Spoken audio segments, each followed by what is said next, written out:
চলছে বর্ষা মৌসুম, পড়ে যাক গাছ লাগানোর ধুম। এই প্রতিবাদ্যকে কেন্দ্র করে সেই খুলনা থেকে বৃক্ষ চলে এসেছে একেবারেই ঢাকা হয়ে নারায়ণগঞ্জে। শীতলক্ষা পাড়ি দিয়ে চলে যাবে আমার কর্মস্থলে এবং সেখানে এই দৃষ্টিনন্দন গাছগুলো রোপণ করা হবে শোভাবর্ধনকারী হিসেবে। এই গাছগুলো নারায়ণগঞ্জের কয়েকটা নার্সারিতে খুঁজলাম শোভাবর্ধনকারী, কিন্তু পাইনি।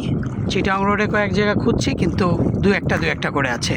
এখানে রয়েছে শিমুল, জারুল, তারপর রয়েছে কৃষ্ণচূড়া, কাঞ্চন এবং সোনালু। তো গাছগুলো একটু বিধ্বস্ত, যেহেতু টানা 3 দিন ধরে আটকে ছিল। ঠিক হয়ে যাবে। আর যদি আপনার ইচ্ছা থাকে তাহলে আপনি যে কোনো জায়গায় বসে আপনি বৃক্ষরোপণ করতে পারেন। আর এই যে নারায়ণগঞ্জ শীতলক্ষা নদী পাড়ি দিয়ে এই গাছগুলো চলে যাবে আমার কর্মস্থলে এবং সেখানেই চলবে বৃক্ষরোপণ কর্মসূচি। দীর্ঘদিন খুলনায় ছিলাম না, খুলনায় না থাকার ফলে খুলনার বৃক্ষরোপণ কর্মসূচি কিন্তু থমকে আছে।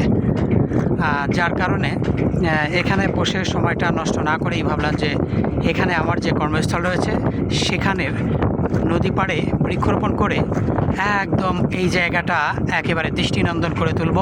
সকলের জন্য শুভকামনা রইল। সকলে আমাদের জন্য দোয়া করবেন যেন গাছগুলো বেঁচে থাকে। অসংখ্য ধন্যবাদ।